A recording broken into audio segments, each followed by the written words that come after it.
ഒരു രക്ഷയില്ലാത്ത വൊമിറ്റിംഗ് ആണ് ഞാനും ഇങ്ങനെ കാവലിരിക്കുക. ഇന്നത്തെ ദിവസം 4ാമത്തെ. ഞാൻ വിചാരിച്ചു 3 മാസം ആകുമ്പോൾ നിൽക്കുന്നു. എന്നില്ല, 3 മാസമായത് അറിഞ്ഞില്ല എന്തോ.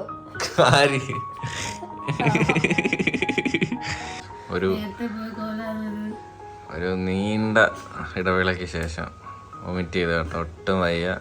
അതുമല്ല ബ്ലഡ് തൊണ്ട മുറിഞ്ഞ് ബ്ലഡ് അത് കണ്ടപ്പോൾ ഒരുമാതിരി. നാളെ രാവിലെ അവൾ ഹോസ്പിറ്റലിൽ പോകാൻ പോകട്ടോ. അമ്മ ഇതേ ചൂടുവെള്ളമൊക്കെ ഇട്ട് കൊടുത്ത് ഇങ്ങനെ ഇരിക്കുക. ഉറങ്ങി കിടന്ന അമ്മയെ കട്ടൻ ഇട്ട് കൊടുത്ത് കട്ടൻ അവൾക്ക് കഴിച്ചാൽ വീണ്ടും വൊമിറ്റ് ചെയ്യും. അതുകൊണ്ട് വയ്യ വയസ്സ് അവശതയായ മൃദുല. ഇപ്പോൾ എങ്ങനെയുണ്ട്? ഇപ്പോൾ കുഴപ്പമില്ല. അയ്യോ, ഇന്നലെ ശ്വാസം എടുക്കാൻ പറ്റത്തില്ലായിരുന്നു. കീന്ന് സൗണ്ട് മാത്രം കേട്ടില്ലേ? ശ്വാസം എടുക്കുമ്പോൾ ഇവിടുന്ന് തൊട്ടേ കീന്ന് സൗണ്ടായിരുന്നു. എങ്ങനെ എൻജോയ് ചെയ്യുന്നത്? പ്രഗ്നൻസി ഒക്കെ എങ്ങനെ എൻജോയ് ചെയ്യുന്നത്? ഭയങ്കരമായിട്ട്. അത് എനിക്കൊന്ന് 3 മാസം കഴിഞ്ഞപ്പോഴേ ഞാൻ കുറച്ചുകൂടെ എൻജോയ് ചെയ്യാൻ തുടങ്ങി തോന്നുന്നു. മറ്റേത് ഛർദ്ദിച്ചങ്ങ് പോത്തേ ഉള്ളൂ. നേരത്തെ ഒരു ആശ്വാസമായിരുന്നു. ഇത് 3 മാസം വരെ ഉള്ളൂ ഈ ഛർദ്ദിലൊക്കെ. അത് കഴിയുമ്പോൾ ഇതൊക്കെ അങ്ങ് മാറുന്നു. അതെ, ഞാൻ പെട്ട്. അച്ഛനും അമ്മച്ചും അറിയില്ല ഇതോളൊക്കെ ഉറങ്ങാതൊക്കെ നിങ്ങളെ വളർത്തി ഇപ്പൊ അറിയുന്ന എല്ലാരും മക്കളൊക്കെ വളർത്ത് അവർക്കുള്ള ഒരു സാഹചര്യം വരുമ്പോഴേ മനസ്സിലാവുന്ന എൻ്റെ അമ്മ അച്ഛനും ഒക്കെ ഇങ്ങനെ ആന്നല്ലേ. എത്രേ ദിവസം ഇപ്പോഴൊക്കെ വെച്ചാൽ പെട്ടെന്ന് 1 ഗ്ലാസ് വെള്ളം തിളപ്പിക്കാൻ പാടില്ല. അന്നൊന്നും ഗ്യാസ് ഇല്ല. പിന്നെ അങ്ങ് കിടക്കും. ഇത് എങ്ങനെയാലും രാവിലെ ഇടിങ്ങനെ വരച്ച് തേയിലുള്ളോട്ട് കുടിക്കാതെ കിടന്നു. പിന്നെ എനിക്ക് സഹിക്കാൻ വയ്യ. പിന്നെ ഏട്ടനടുത്ത് ഏട്ടാ എനിക്ക് ചൂടുവെള്ളം കാണുന്നു. അന്നത്തെ കഷ്ടപ്പാട് ഇന്നിപ്പോ സുഖമാണ്, കുഴപ്പമില്ല. പിന്നെ അച്ഛനും വരുന്നുണ്ട് കേട്ടോ. അച്ഛൻ റെഡി ആയിക്കൊണ്ടിരിക്കുകയാണ്. അച്ഛന് മഴയായ പിന്നെ അച്ഛന് ഓട്ടമൊന്നുമില്ല. പിന്നെ അച്ഛൻ ഫ്രീയാ. സമയം ഇപ്പോൾ ഏതാണ്ട് 11 മണി ആയിട്ടുണ്ട് കേട്ടോ. കറക്റ്റ് 11 മണി. ഇപ്പോഴത്തെ കാലാവസ്ഥ നോക്കണേ. നോക്ക്, മഴയോട് മഴ ഗൈസ്. വെട്ടവും ഇല്ല വെളിച്ചവും ഇല്ല, ഒരുമാതിരി കാലാവസ്ഥ. ഫയലൊക്കെ ആയിട്ട് റെഡി ആയിട്ട് നിൽക്കുന്നു. പോവാം. അമ്മയ്ക്ക് ഫയലൊന്നും ഇല്ലേ? ഞാൻ ഫയലുണ്ട് കൊണ്ടുപോയത് 2 നിൽക്കുന്നു.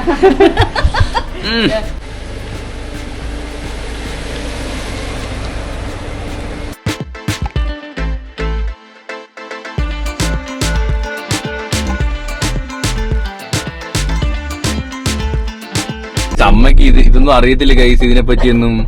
ഇത് അമ്മ ആദ്യമായിട്ടാണ് ഇതിനെ പറ്റിയൊക്കെ അറിയുന്നത്. എനിക്കറിയത്തില്ല. ഇത് യഥാർത്ഥത്തിൽ വീഡിയോ ഇത് കൊണ്ടുവരുന്ന സമയത്ത് ഞാനില്ലായിരുന്നു. ഉണ്ടായിരുന്നുണ്ടെങ്കിൽ ഞാൻ ചോദിച്ചെന്നെ ഇതെന്തുവാന്ന് ഞാൻ ചോദിച്ചത്. അമ്മ ചോദിക്കുന്ന കഷ്ടത്തൊക്കെ വെച്ചാണ്. പക്ഷെ ഇത് കണ്ടിട്ടുണ്ട് നമ്മളിപ്പോ വീഡിയോയിലൊക്കെ. പിള്ളേരെല്ലാം ഇങ്ങനെ വെച്ചിട്ട് ഇങ്ങനെ തുറന്നൊക്കെ കാണിക്കുന്നത്. ഇപ്പൊ ഗർഭിണിയാവുന്ന പിള്ളേരെല്ലാം ഇങ്ങനാന്നല്ലോ റീൽസ്. പക്ഷെ ഇതിന്റെ എന്തുവാന്നൊന്നും അറിയത്തില്ല വരുന്നൊന്നും. ഇത് എന്തുവാന്ന് കൊച്ചു പറഞ്ഞു. എന്തുവാ ഈ സി എന്തോ ടി എന്തുവാടാ? സി എന്തിനാ അറിയാവുന്ന? നീ അമ്മ ട്രോളിക്കൊണ്ടിരുന്നില്ലേ? പറ. ഈ അറിയാം ഈ 2 വരെ വന്ന പ്രഗ്നന്റ് ആണെന്നറിയാം, അല്ലാതെ സി എന്തിനാ? കൺട്രോളർ. എന്തിനാ കൺട്രോൾ ചെയ്യാനാ? കൺട്രോളർ അതെല്ലാവർക്കും വരുന്നത്. മീൻസ് എന്തിനാണ്? എന്താണ് ഉദ്ദേശിക്കുന്നത്? അതറിഞ്ഞൂടല്ലേ? അതെങ്ങനെ എനിക്കറിയാലോ. ഐ ക്യാൻ എന്നെ കൊണ്ട് പറ്റും. അതിന്റെ പേരാണ്. എന്നെ കൊണ്ട് പറ്റും കേട്ടോ.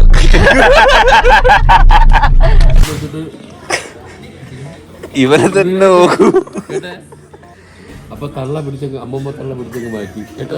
മാറ്റിയെടുത്തപ്പോ കാലി കിടന്ന് ചെയ്യുമ്പോഴൊക്കെ പോയി. നാട്ടുകാരെ കൊച്ചുങ്ങൾക്ക് ഇഷ്ടമല്ലല്ലോ. എനിക്ക് എന്റെ കൊച്ചിനെ അത് വരുമ്പോ കാണാം. എന്നിട്ട് ഇതെല്ലാം കഴിഞ്ഞിട്ട് വെള്ളം കുടിക്കാൻ വന്ന് ഇങ്ങനെ നോക്കി ഇവനെ നോക്കുന്നു. എല്ലാവർക്കും എന്തോ എന്നെ ഭയങ്കര ഇഷ്ടം. അതെന്താന്നറിയാവോ? ഈ ഡോക്ടർമാരിൽ എപ്പോഴും മാസ്ക് ഇടുന്ന അവരിൽ ഇഞ്ചക്ഷൻ ഒക്കെ ആണ്. അപ്പൊ പിള്ളേർക്ക് അതിന്റെ ഓർമ്മയാണ്. ഡോക്ടർ പറഞ്ഞ് മുളക് കഴിക്കരുത്, അല്ല എരി കഴിക്കരുത്. അപ്പൊ അമ്മ പറയാ അവള് മുളകല്ലേ തിന്നുന്നുള്ളത്.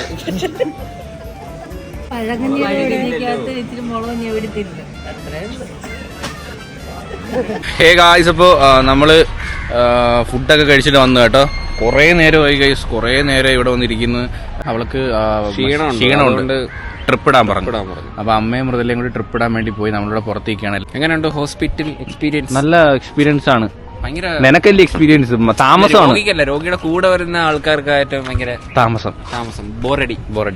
No entertainment. അതെ അതെ. ടി വി ഒക്കെ ഉണ്ടെന്നാലും ടി വി ഒക്കെ ഉണ്ട്. രാവിലെ ഏതാണ്ട് നമ്മള് ഒരു 10 മണി 11 മണിയായപ്പോൾ വന്നതാണ് അല്ലേ? 11-11:30 വന്നതാണ്. ഇപ്പൊ സമയം 6 മണിയാവാൻ പോകുന്നു. ഫുൾ ഡേ നമ്മൾ ഇന്ന് ഹോസ്പിറ്റലായിരുന്നു കേട്ടോ. 5 മണിക്കൂർ ഓടിക്കുന്നു തോന്നില്ലേ? 4 മണിക്കൂറായി. അയ്യോ കൊച്ചി തൊട്ടില്ല. എവിടെ നീ വെള്ളം അവിടുന്ന് സ്പ്രേ ചെയ്തതാ. അയ്യോ ഇനി എത്ര ഇരിക്കാൻ തുടങ്ങുന്നു. ഇത് കൊച്ചു നമ്മൾ ഇവിടെയാണ് നിൽക്കാനുള്ളത്. അതാണ്ട് ലേബർ റൂം. ഇതിന്റെ ഫ്രണ്ട് ഇങ്ങനെ നിക്കണല്ലേ? അതെ അതെ അതെ. ഒരു 5 മാസം കഴിയുമ്പോ ഇതുപോലെ വന്ന് നിൽക്കാം. അതെ. ഇതില് ലാസ്റ്റ് മുതലൊരു അമ്മ എനിക്ക് വിശക്കുന്ന ട്രിപ്പൊന്നും ആവത്തില്ലെന്ന്. നമുക്കിനി നേരെ വീട്ടിലോട്ട് പോകാം കേട്ടോ. താരം വരുന്നു. ലേബർ റൂമിൽ നിന്ന് ഫ്രണ്ടിൽ നിന്നും ഉഷാറായി നടന്നു വരുന്നു. നമ്മള് രോഗിയെ പോലായി. ട്രിപ്പൊക്കെ ഇട്ടാ കുട്ടി ഉഷാറായ. ഈ രാവിലെ അണഞ്ഞ് കൊച്ചു പറഞ്ഞ ബാക്കി ട്രിപ്പ് കുടിക്കാൻ. ഞാൻ ആലോചിച്ച് അവിടെ ഇരുന്ന്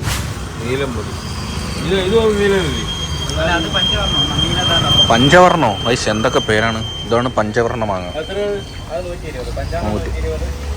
കണ്ടിട്ടൊരു വർണ്ണം ഇല്ലാത്തണ ഇരിക്കുന്ന കേട്ടോ. ഒരുമാതിരി കളറ്. ഇതാണ് പഞ്ചവർണ്ണം എടുത്തു കേട്ടോ. പഞ്ചവർണ്ണം.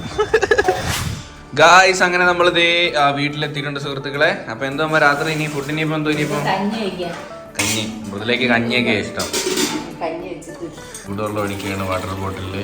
ഇതൊക്കെ കുടിയുണ്ടോ എന്തോ. ഇപ്പൊ കറക്റ്റ് ഇടയ്ക്ക് വാങ്ങിച്ചിടയ്ക്ക് കറക്റ്റ് ഒരു ബോട്ടിൽ ഒരു 2 കുപ്പിയാ. ഇപ്പൊ 2 കുപ്പി വാങ്ങിച്ചാ. മേടിച്ചിടയ്ക്ക് 2 കുപ്പിയിൽ വെള്ളം നിറച്ചോണമെന്നാണ്. നീ ഇപ്പൊ കുടിക്കത്തില്ല. ഈ ചുരിദാർ ഏതാന്ന് അറിയോ ഗൈസ്? ഇത് ഇപ്പൊ ഞാൻ ഇവിടെ ഒരു പിക്ചർ കൊടുക്കാം കേട്ടോ. ഇത് മൃദുലയുടെ എന്റെ ഒരു ഫേവറേറ്റ് ചുരിദാറായിരുന്നു. അവളുടെ ഇഷ്ടമുള്ള ചുരിദാറായിരുന്നു. ഇപ്പൊ അവർക്ക് അത് പറ്റത്തില്ല. അതുകൊണ്ട് ഇപ്പൊ അമ്മ ഇട്ടേക്കുന്നത്. അമ്മയെക്കാളും വണ്ണം വെച്ച് നടത്തും.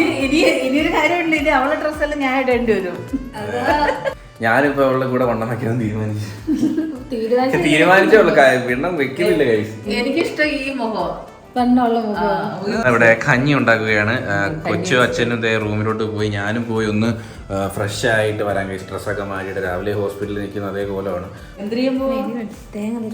അതിന് കഞ്ഞിക്ക് അരി ഇട്ടില്ല എളുപ്പഴേ തേങ്ങ വരുവേ. അമ്മ പറയാൻ പണ്ട് എന്റെ എന്ന് വെച്ചാൽ മൃദുല ഇപ്പം ലക്കി അല്ലേ. ലൈക്ക് എന്താ പറയാ, നമുക്കിപ്പം പ്രത്യേകിച്ച് ജോലിയും കാര്യങ്ങളൊന്നും ഇല്ല, റെസ്റ്റ് ആണ്. പക്ഷെ എല്ലാ അമ്മായിമ്മമാരൊന്നും അങ്ങനല്ല. ഇപ്പൊ അമ്മയെ പോലെ ആയിരിക്കണമെന്നില്ല. ഇപ്പൊ അവക്ക് പ്രത്യേകിച്ച് യാതൊരു ജോലി ഇവിടെ ഇല്ല. ഭയങ്കര ഫുൾ ബെഡ് റെസ്റ്റ് ആണ്. പക്ഷെ എന്നാലും നമ്മൾ എന്താ വെച്ചാൽ ജോലിയൊക്കെ ചെയ്യണം, നടക്കണം.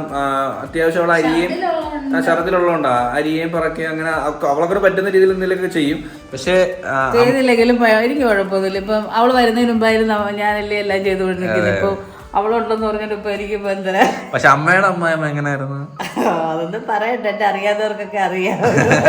അമ്മ കൂടെ അല്ല, എന്നാലും എല്ലാരും അങ്ങനെ ആയിരിക്കില്ല കൈസ്. ഇപ്പൊ അമ്മയുടെ അമ്മ എന്റെ അച്ഛമ്മ വീഴുമ്പോഴേ നമ്മൾ എണീക്കണം. അല്ലെങ്കിൽ പാത്രമൊക്കെ ടം ടം വീഴുമ്പോഴേ നമ്മൾ ഉടനും.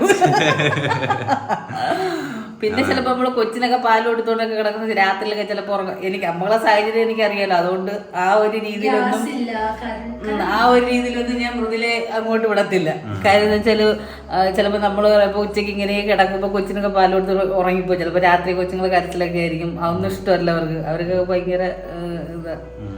അപ്പൊ നമ്മള് വീട്ടിൽ പോകാൻ സമ്മതിക്കത്തില്ല. വീട്ടിൽ പോയിട്ട് വന്നാൽ പിന്നെ മിണ്ടത്തില്ല, കെറുക പോയി. പിന്നെ നമ്മളെ അമ്മയൊക്കെ വന്നു കഴിഞ്ഞാൽ നമ്മളൊന്നും സംസാരിക്കാൻ പറ്റത്തില്ല.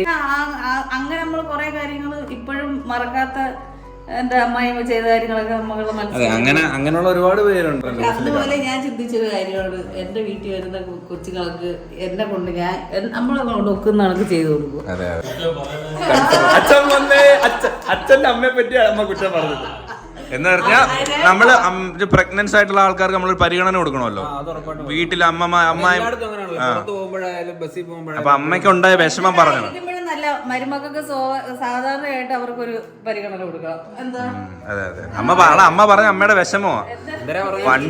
പണ്ട് അമ്മ ജോലി ചെയ്യാനൊക്കെ എല്ലാം പ്രഗ്നന്റ് ആയിരുന്നാലും ഛർദ്ദിച്ചാലും എല്ലാം ജോലി ചെയ്യിപ്പിക്കുമായിരുന്നു. നമുക്ക് റെസ്റ്റോ ഒന്നും കൊടുക്കത്തില്ല. നമ്മുടെ വിഷമം പറഞ്ഞതാ. അപ്പൊ അങ്ങനെയുള്ള ഒരുപാട് ആൾക്കാരുണ്ട് നമ്മളെ സൊസൈറ്റിയിൽ. അത് പറഞ്ഞത് അപ്പോഴത്തേക്ക് അച്ഛൻ വന്ന് ഞാൻ പറഞ്ഞതിലും വല്ല അച്ഛൻ കറക്റ്റാണോ എന്ന് പറഞ്ഞതില് കറക്റ്റാണ് എല്ലാം കറക്റ്റ്. കറക്റ്റാണ്. നമ്മള് ഒരുപാട് കഷ്ടപ്പെട്ട നിങ്ങളെ രണ്ടുപേരെയും കാര്യങ്ങൾ നോക്കിയതും വലുതാക്കിയതും. അതെ അതെ, അത് അറിഞ്ഞതുകൊണ്ട് തന്നെ നമ്മൾക്ക് ഇനി ആ ഒരു കഷ്ടപ്പാട് അപ്പൊ അത്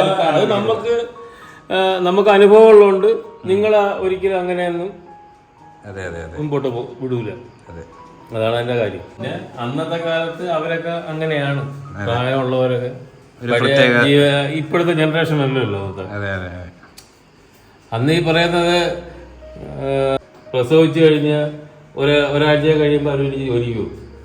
അത് അന്നത്തെ കഷ്ടപ്പാട് അങ്ങനെയാണ്. ഇത്രേ ഉള്ളായിരുന്നു അന്ന്. ആ ഒരു ഇത് മാത്രമേ ആ ഒരു ഇത് മാത്രമേ ഉള്ളൂ. ഇപ്പൊ അങ്ങനെ വേണ്ട. അതുമല്ല, അന്ന് സമയത്തൊക്കെ ഒരമ്മയ്ക്ക് തന്നെ 7-8 മക്കളൊക്കെയാ. അവർക്ക് എന്റെ അമ്മയ്ക്ക് അവര് മൊത്തം 7 പേരാ. ഒരു കുടുംബത്തില്. അതെ. അപ്പൊ അങ്ങനെ ഒരു പുത്തരിയല്ല അവർക്കില്ല കടയിൽ പോയി അച്ചപ്പ പേടിക്കുന്ന നിങ്ങൾക്കപ്പൊ പഴയ കാലത്തെ പറ്റി അറിയാത്ത പിള്ളേർക്കൊക്കെ ഇതൊരു അറിവാണ്. വൈറ്റാട്ടിയൊക്കെ ഉണ്ടായിരുന്നു. നമുക്ക് സ്കാനിങ് ഒക്കെ ഉണ്ടായിരുന്നു. അതിനെ കുളിപ്പിക്കാനായിട്ട് നമ്മൾ ആരെയും വിളിച്ചായിരുന്നു. അയ്യോ, അവനെ കുളിക്കുന്ന ഇഷ്ടമല്ല, അതുകൊണ്ട് അവന് ഇപ്പോഴും ഇഷ്ടമല്ല കുളിക്കുന്നത്. കൈയൊക്കെ പിടിച്ചിട്ടിങ്ങനെ ഇങ്ങനെ ഉടച്ച് ഇങ്ങനെയൊക്കെ ആക്കും, ഇങ്ങനെ ആക്കും. ഈ കൊച്ചുങ്ങളെ കുളിപ്പിക്കുന്നതിലൊക്കെ ഒരു രീതിയില്ലേ, അത് അവർക്ക് അറിയാൻ കറക്റ്റ് അറിയാം. അയ്യോ കൊച്ചിനെ തലയൊക്കെ എണ്ണ തേച്ച് ഉരുട്ടിയെടുക്കണം. വേറൊരു ടിസ്റ്റ് ഉണ്ട് ഗൈസ്. കൊച്ചുവിനെ ആശുപത്രി, ഒരു പ്രൈവറ്റ് ആശുപത്രി കൊണ്ട് ചെന്നപ്പോ അവനെ സ്കാൻ ചെയ്തിട്ട് പറയാ പേരൂടെ പറഞ്ഞ പിന്നെ അവരേറെ ഇപ്പോഴും ഉണ്ട് ആ ഹോസ്പിറ്റലില്. അവന് പിന്നെ അംഗവൈകല്യം ഉള്ളതാണ്. തൂവള്ളി കുടത്തിലല്ല കുഞ്ഞു കിടക്കണേ. ഈ തൂവള്ളി കുടം പൊട്ടി നിന്നെ കുളിപ്പിച്ചോണ്ട് എഴുന്നേറ്റപ്പോ വീണിച്ചപ്പോ വെയിറ്റ് എടുത്തപ്പോ ഇത് പൊട്ടിപ്പോയി. അപ്പൊ ഞാൻ വണ്ടിയിൽ പോയിരിക്കുവായിരുന്നു. അപ്പൊ അന്ന് ഈ ഫോണും അങ്ങനെയുള്ള കാര്യങ്ങളൊന്നുമില്ല. ഇവളെ ഉടനെ തന്നെ മുതലാളിയെ വിളിച്ചിട്ട് പറഞ്ഞ് എനിക്ക് പ്രദീപിന്റെ വൈഫിന് സുഖമില്ല, ഹോസ്പിറ്റലിൽ. ഏത് ഹോസ്പിറ്റലിൽ ഞാൻ പറയുന്നില്ല, പോട്ടെ. അപ്പൊ അവിടെ ചെന്നപ്പം ഇവര് പറഞ്ഞത് എത്രയും പെട്ടെന്ന് ഓപ്പറേഷൻ ചെയ്ത് കൊച്ചിനെ അബോർഷൻ ചെയ്ത് കളയണം, അബോർഷൻ ചെയ്ത് കളയുന്നവനെ ഈ അച്ചാറ് നിന്നോണ്ടിരിക്കുന്ന അങ്ങനെ പറഞ്ഞു. പ്രൈവറ്റ് ഹോസ്പിറ്റലിൽ പൈസക്ക് വേണ്ടി. അപ്പൊ ഞങ്ങള് അങ്ങനെ പ്രസവിക്കാൻ ഓപ്പറേഷൻ തിയേറ്ററിൽ കയറിയിട്ടാന്നൊക്കെ പറഞ്ഞു. ഞാൻ പറഞ്ഞു വെയിറ്റ് ചെയ്യാൻ പറഞ്ഞു. ഞാൻ അവരടുത്ത് എന്താ ഇപ്പൊ എന്തിനാന്ന് അറിയാൻ വയ്യല്ലേ കാര്യങ്ങൾ വെച്ച്. ഞങ്ങൾ ഡോക്ടർ നിങ്ങൾ വേറെ ഒന്നും വേണ്ട, ഞങ്ങൾക്ക് ഇവിടെ നിന്നുള്ള ട്രീറ്റ്മെന്റിന്റെ തുണ്ട് ഡിസ്ചാർജ് ചെയ്താൽ ഞങ്ങൾ SIT പൊക്കോളാം. ഗവൺമെന്റ് ഹോസ്പിറ്റൽ നേരെ SIT വിട്ട് അവിടെ ചെന്നപ്പോ ആരാ ഇത് ഇങ്ങനെ പറഞ്ഞത്? ഒരു കുഴപ്പമില്ല. അത് പറഞ്ഞോ ഇവരെ പറഞ്ഞ് പിന്നെ എവിടെയൊക്കെ പറഞ്ഞങ്ങ് പേടിയായി. കാരണം കൊച്ചിന് അംഗവൈദ്യം ഉണ്ടാവും, അങ്ങനെയാണ് ഇങ്ങനെയാണ്. അവര് പറഞ്ഞ് ഇപ്പൊ SIT ചെന്നപ്പോഴത്തേക്കാ അവര് പറഞ്ഞു ഇത് ആരാ ഇങ്ങനെ പറഞ്ഞതെന്നാണ്. എനിക്ക് വൈകിട്ട് ഇങ്ങോട്ട് വരാൻ പറയാം, ഞാൻ കാണിച്ചു കൊടുക്കാം. ഇങ്ങനെയുണ്ടോ ആൾക്കാർ ചുമ്മാ അങ്ങനെ സീരിയസ്ലി അങ്ങനെ അറിയണ കൊച്ചുവിന് അങ്ങനെ പ്രശ്നമുണ്ട്. കൊച്ചുവിനെ അബോർഷൻ ചെയ്ത് കളയണമെന്ന് പറഞ്ഞു ഒരു പ്രൈവറ്റ് ഹോസ്പിറ്റൽ. നമ്മൾ ആരെ പേരൊന്നും പറയുന്നില്ല. അപ്പം അതുകൊണ്ട് പിന്നെ നമ്മള് ഗവൺമെന്റ് ഹോസ്പിറ്റലിൽ പിന്നെ ഫുൾ അവന് ഡെലിവറി എല്ലാം SIT-ലല്ല. അന്ന് അവരറിഞ്ഞില്ല അവൻ വളർന്നൊരു യൂട്യൂബർ ആവുമെന്ന്. ചോദിക്കാനും പറയാനൊക്കെ ആളുണ്ട് ഇവിടെ. ഞാൻ പറയട്ടെ, പേരൊക്കെ പറയട്ടെ. എനിക്ക് ഇപ്പോഴും ഓർമ്മയുണ്ട് ആ ചേച്ചി വന്നിട്ട് ഒരു വെള്ളം ഉടുപ്പൊക്കെ വന്നിട്ട് പറഞ്ഞു. പിന്നെ ഉള്ളതൊക്കെ ഞങ്ങളെ അവിടെയൊക്കെ ആയിരുന്നപ്പോ യവന് 1 വയസ്സ് കഴിഞ്ഞപ്പോഴല്ലേ യവനെ പ്രസവിക്കുന്നത്. അപ്പൊ അതുവരെ തള്ളയുടെ അടുത്തത് മാറിട്ടായിരുന്നു വീട്. ഞാൻ കുറച്ച് കഴിഞ്ഞ അച്ഛനായിട്ടായിരുന്നു കമ്പനി. എനിക്ക് യവൻ വന്നപ്പോ എനിക്ക് അവന് ഊവാവുമായിരുന്നു. ഞാൻ അവനോട് പോകില്ല, എനിക്ക് ഇഷ്ടമല്ലായിരുന്നു.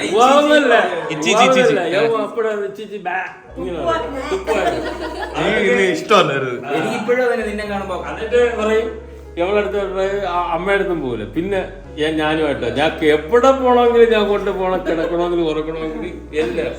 നീ കഥയൊക്കെ കേൾക്കുവാണോ? ഒരുപാട് കഥയുണ്ട് മക്കളെ, എളുപ്പമാ.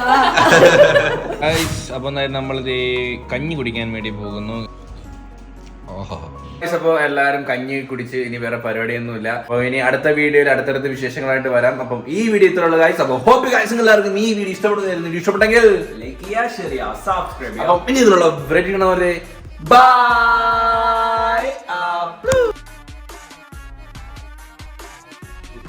ആരാ കുത്തിയത്? കുട്ടി കണ്ണി കുട്ടി. അടിയാ കുട്ടിയെ. ഈ കുട്ടി ഇല്ല കുട്ടി പോകുന്ന കുട്ടി